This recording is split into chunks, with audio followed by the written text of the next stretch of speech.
Warning, if you're not going to watch this with an open mind, please come back when you do. Gamergate. How I, hate... love? Wait, what the hell is Gamergate again? 2,000 years later. I'm not going to go over the whole history of Gamergate. It's because it's a hot mess and there are plenty of other videos attempting to do that. I will sum it up. Guy and girl who are dating break up. Guy spreads girl's sex life on the net about sleeping with some other dudes. Normally this is a pretty boring story. Logically, it wouldn't even matter if these two were men, two women, or whatever. Well, not whatever. Keep the animals and children out of it.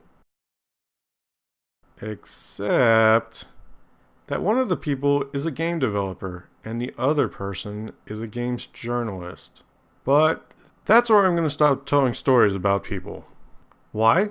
Well, I'm not a journalist and this show's about logic. Remember? I said that in the intro video.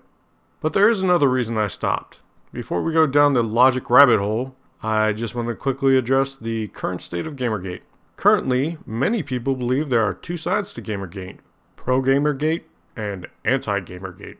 Pro-Gamergate says, well, at least a majority of the tweets will say that they are pro-gaming journalism ethics. Anti-Gamergate, a majority of the tweets will say that they are against sexism. Do you see the problem here? See, to me, that doesn't make sense logically.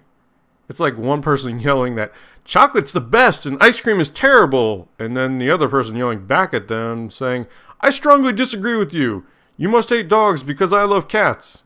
What? See, that's the problem. There aren't two sides to Gamergate. There are four sides.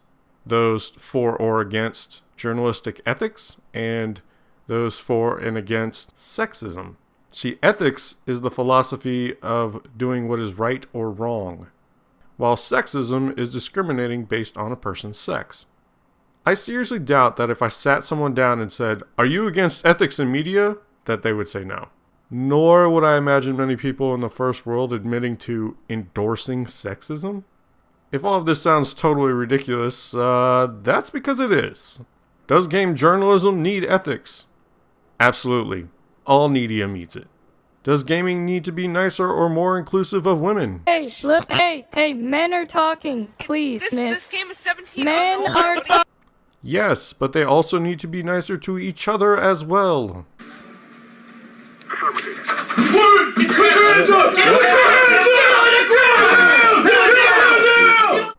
What I've seen here is more like a opening of Pandora's box. A nightmare of horrors has been released. Doxing, harassment, denial of service attacks, unprofessionalism, and extreme media bias. Not on one side, but both. And yet, here we all are, swallowed up in delicious irony. People are harassing each other and then calling for ethics, while others who feel excluded are excluding people. Then the media, and I'm not talking about games journalism, but more established external media, failing to do the most basic research in journalism and failing to report each side equally to the public. But if you want to fight, fine. That's fair. But here's fair warning. People throwing wild jabs at each other online could easily wind up in a lawsuit as the words become slander or libel. If games journalism isn't too careful, it too could be hit with a lawsuit as gifts become brides or corruption charges.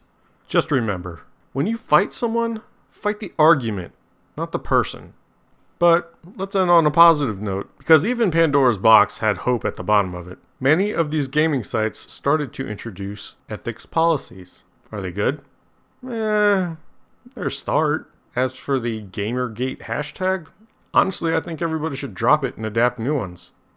See, right now the two sides look like two crazy people yelling at the same wall waiting for it to move.